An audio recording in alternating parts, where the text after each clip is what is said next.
Hi everyone, welcome to the webinar and workshop series conducted by TCS in lieu of the upcoming OCS exams happening in November 2025.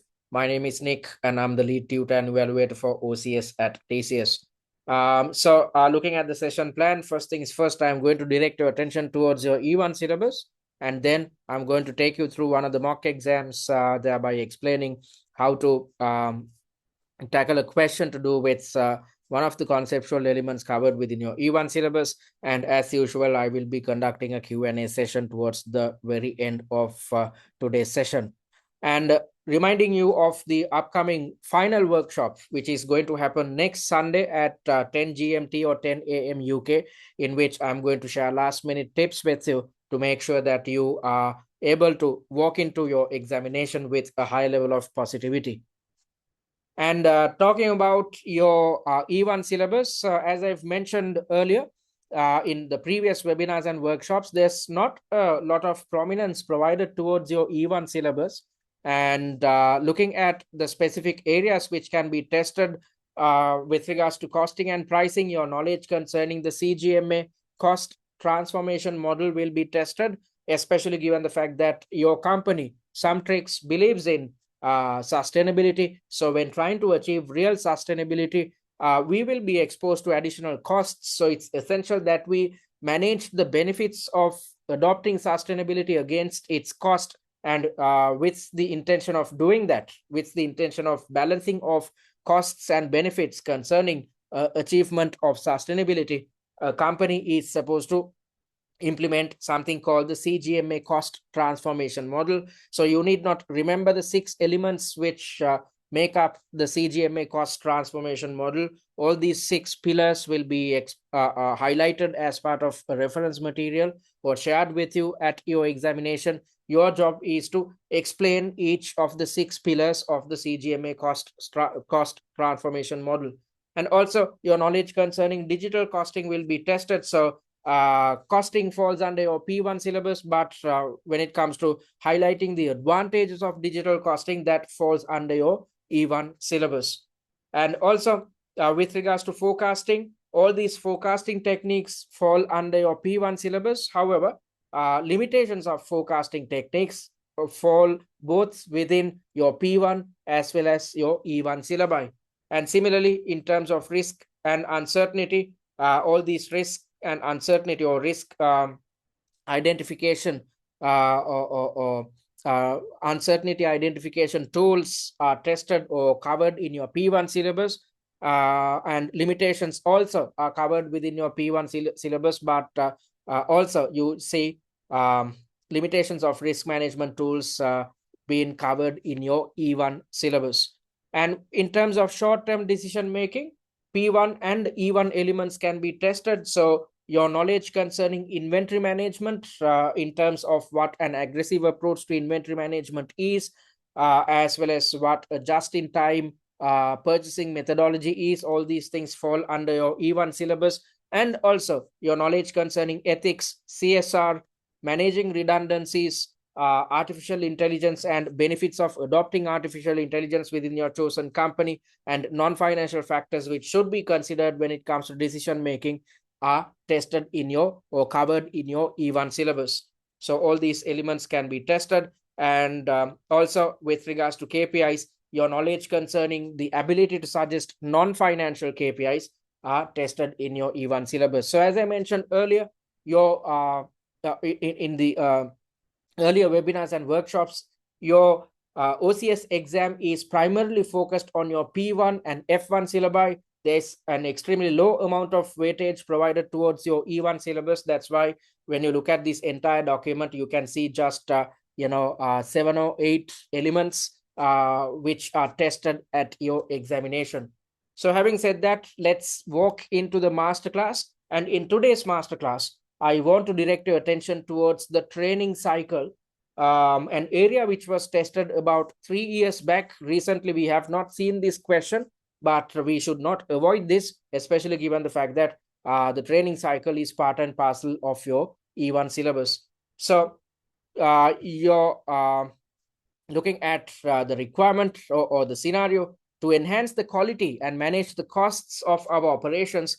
we have decided to launch specialized training and development sessions for our production and warehouse employees. So as you know, we have our own manufacturing plant, and on top of that, we have our warehouses as well. So focused on our manufacturing staff and warehouse employees, the board or the senior management team of your organization indicates the fact that we are trying to carry out a training session. In line with this initiative, our managing director has asked me to deliver a presentation on the training and development program we need to implement IMBC now. So your requirement is to could you please draft me a report on the steps which we need to follow in our training and development program. So as you know, before you develop the answer plan, your first step should be to simplify the requirement in your own terms. That's exactly what you can see here. I've simplified this entire requirement. Could you please draft me a report on the steps which we need to follow in our training and development program? I've simplified it as simply training and development program. You are supposed to explain the steps which we need to adhere to when implementing a training and development program focused on our manufacturing and warehouse staff members. So the weightage provided is 30%. Based on that, 11 marks are dedicated for this subtask. So let's look at what your answer should look like. So let me scroll down to the specific area. Where is this? We are in section number 1. Okay, we are in section number 1. Okay, so stages to be followed when conducting a training and development program. That is my main heading, which is in bold and underlined format. So first things first, you need to know what these steps are. So in a training and development program, when deciding or planning out a training and development program, we have to focus on these 5 steps. So these 5 steps are, first things first, we have to identify the training needs of the employees and then set training and development objectives. Once we have set objectives, once we know what we are expected to achieve via this training session, then we have to plan the training and development initiative. And after we have planned it, we have to deliver and implement these plans, thereby carrying out the training and development sessions. After carrying out these sessions, we have to evaluate the success of the training and development session which we have implemented or carried out. So these are the 5 steps which you need to remember. So let's look at what you should consider in each of these 5 steps. So first things first, the first step is to identify the training needs of our employees, and we should not blindly carry out training sessions. Instead, the objective of carrying out training sessions is to make sure that our training needs of operational as well as warehouse staff members are fulfilled. So our objective is to improve efficiency of our production employees as well as warehouse employees.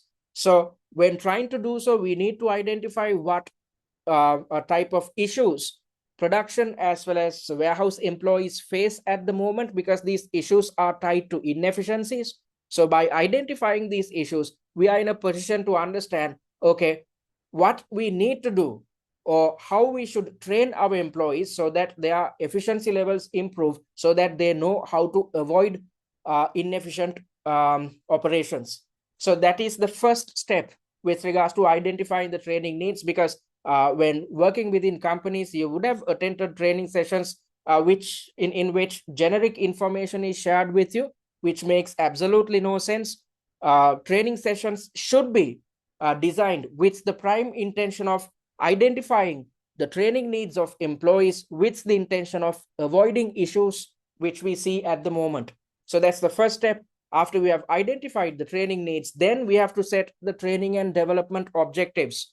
And these objectives should fulfill the SMART characteristics, or the specific, these objectives should be specific, measurable, achievable, relevant, and time-bound. So when setting these objectives, we need to understand what we intend to achieve by carrying out training as per your unseen or as per the scenario's information.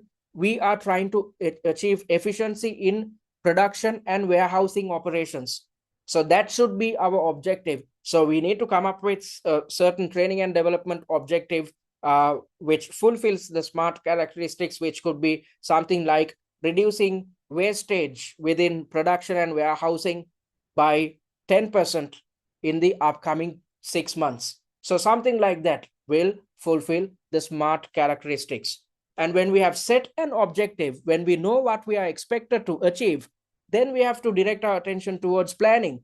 And at the planning stage, we have to think about the training methods, whether we should go for formal training or informal training. So if we opt for formal training, then we will have to rely on a certified trainer, an external party.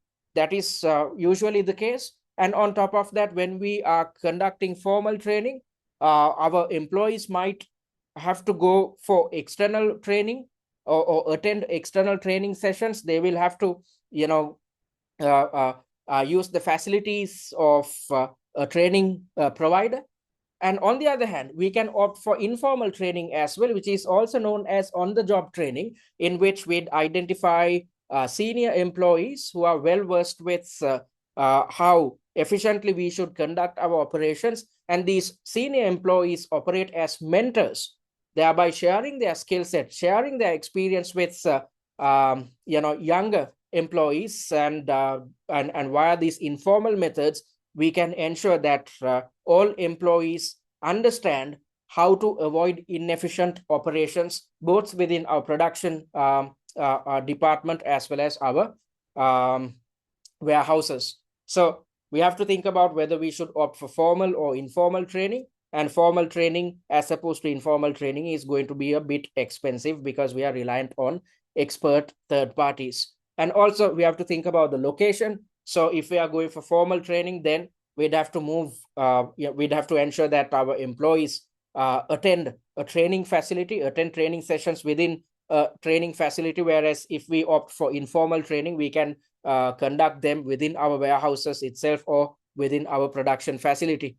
And also we have to think in terms of budgets. As I mentioned earlier, formal training is going to be a bit expensive compared to us conducting informal training. And even when we are opting for informal training, we have to think in terms of the various different needs of the employees, as well as we'd have to issue stationery and we'd have to issue refreshments. So all these things should be considered when developing our training budgets.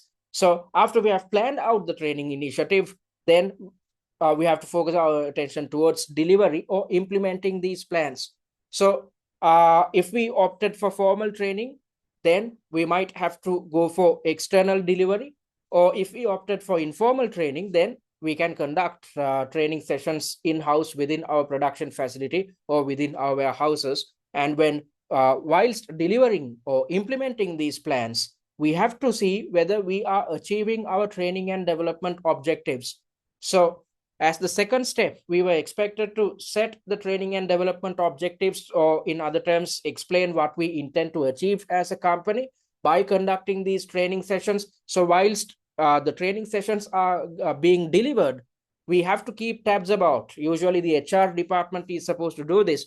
The HR department is supposed to keep tabs about whether we are well poised to achieve our training and development objectives and whether the trainers are doing their job properly or not. Because if the trainers are not doing their job properly, then we are not in a position to achieve our training and development objectives. So after the training session is done, the final stage of a training and development cycle is the evaluation stage.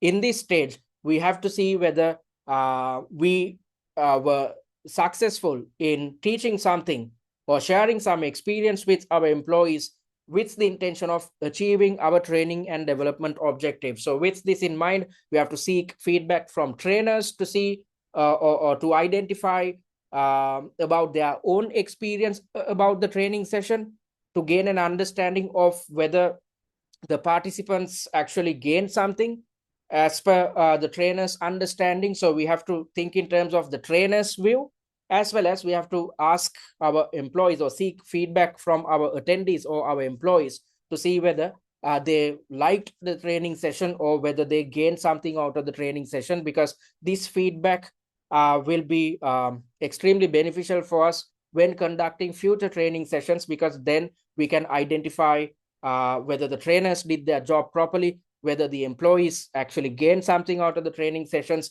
If the employees were not too satisfied with the training session, then when conducting future training sessions, we might have to replace the trainer or think about or come up with a totally different plan with the intention of improving the effectiveness of the training sessions which are conducted in the future. So these are the 5 steps which you need to adhere to when conducting a training session. So it starts with identifying the training needs. Then we have to set training and development objectives. Once we know what we are expected to achieve, we have to come up with plans, and then we have to implement our plan.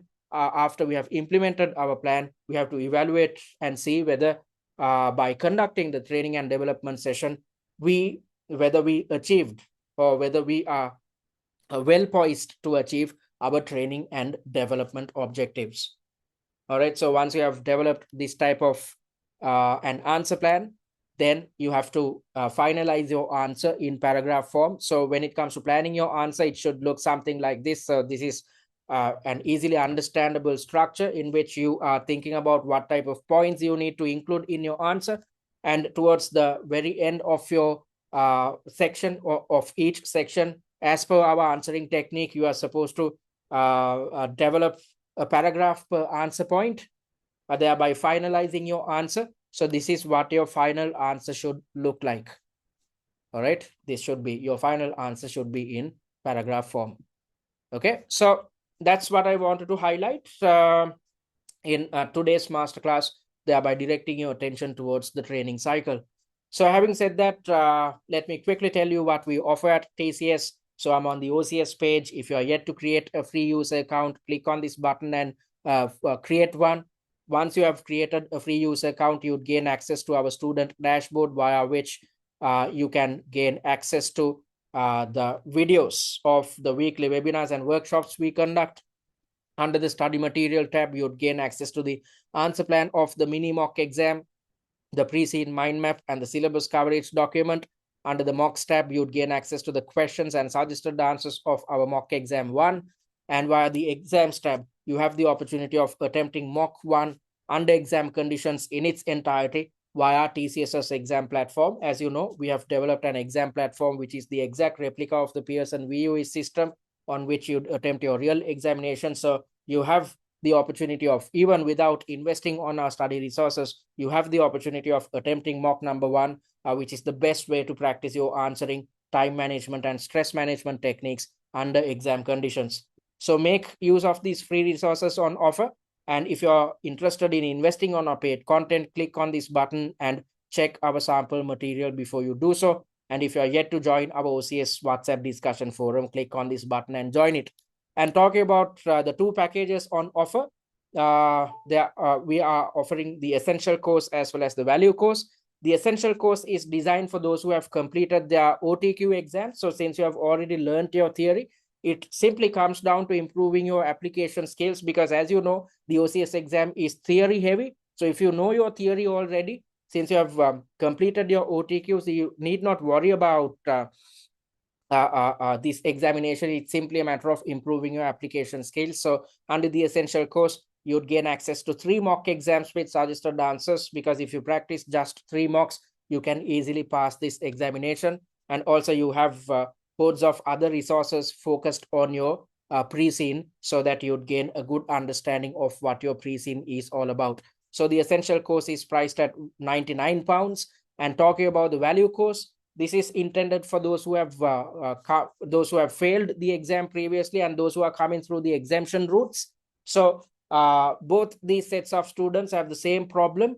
They have gaps in theory knowledge and issues with application. So with the intention of covering all syllabus areas, with the intention of ensuring that you are conversant with how to tackle each conceptual element and how to deal with application concerning each conceptual element, we have developed 6 mock exams along with suggested answers. And via these 6 mock exams, we have covered 72 subtasks in total. And once you have practiced these 72 subtasks, you need not worry about passing this examination, because you'd be well versed with how the entire syllabus is tested at your examination. And also, on top of what appears under the essential course, you'd gain some additional resources under the value course, which includes OTQ revision cards. So after attempting each mock exam, if you feel that you are struggling with a certain conceptual element, do not waste time. Simply go through our revision cards to brush up your knowledge in a jiffy.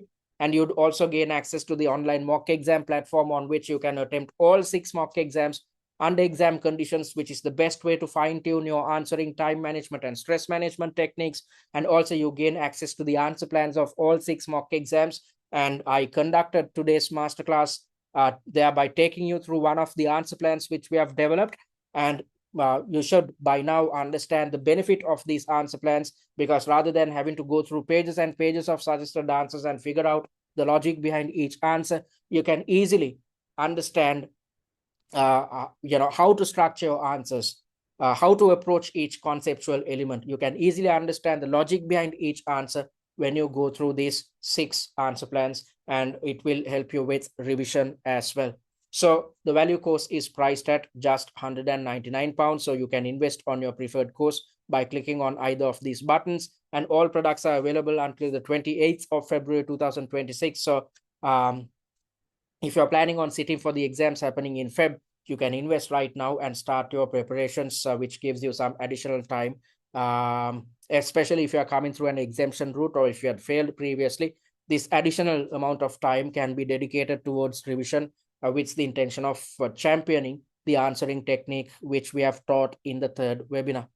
And let me quickly take you to the OCS study plan as well. Most of you are sticking to our original 8-week study plan. And as per this 8-week study plan, we are in week number 7.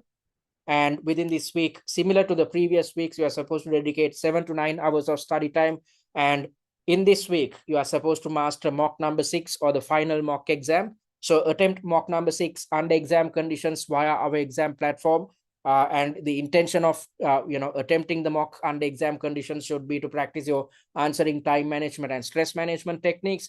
Once you're done with this mock attempt, go through the answer plans which we have developed focused on mock number 6. This is where you'd learn theory. This is when you'd gain an understanding of how to logically structure your answers, how to work on application and whatnot. And after you have learned these things, keep TCS's answer plan aside and try to redevelop the answer plan on your own.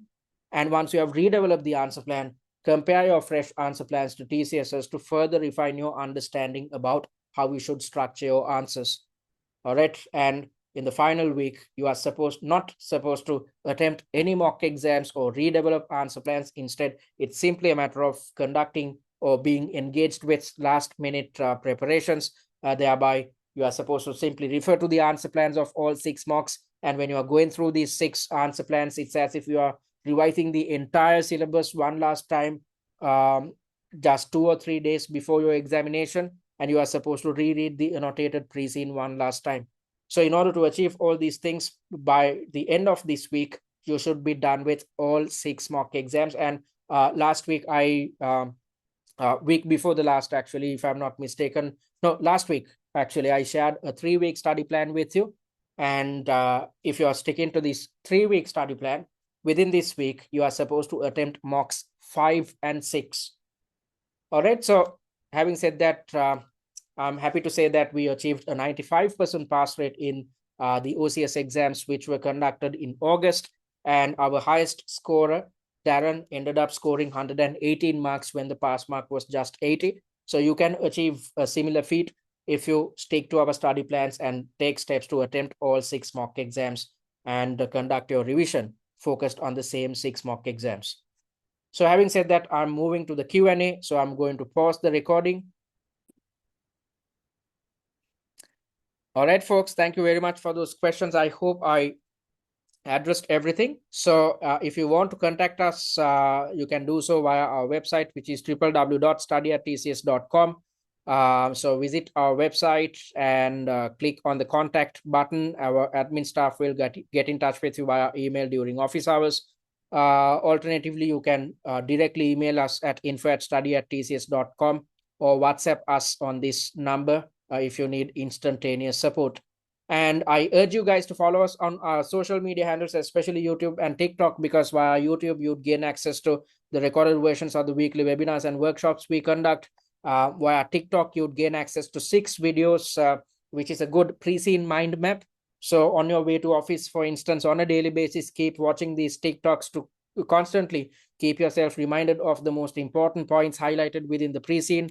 Similarly, we have shared this document with you, which is the pre-seen mind map. So go through this document in these final 2 weeks on a daily basis, so that you'd remember what appears within your pre-seen during the examination.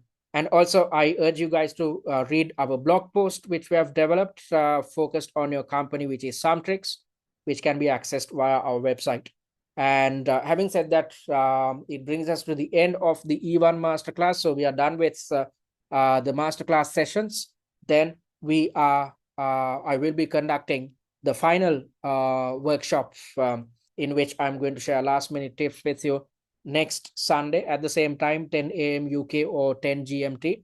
So I hope you will stick to the study plans and you will keep fighting, because in these final weeks, you will feel exam jitters, you will feel anxious and negative. It's quite normal. However much prepared you are going to feel anxious. That's how this game works. So don't give in. Please keep fighting, keep moving forward, because your objective is to complete all 6 mocks and conduct your revision focused on the same 6 mock exams. Then you need not worry about the type of questions which you'd see at your exam, because when you have completed 72 subtasks in total, you need not worry about your examination. You are going to easily pass this exam. So keep fighting, guys. I'll see you guys next Sunday. So until then, take care and thank you for joining.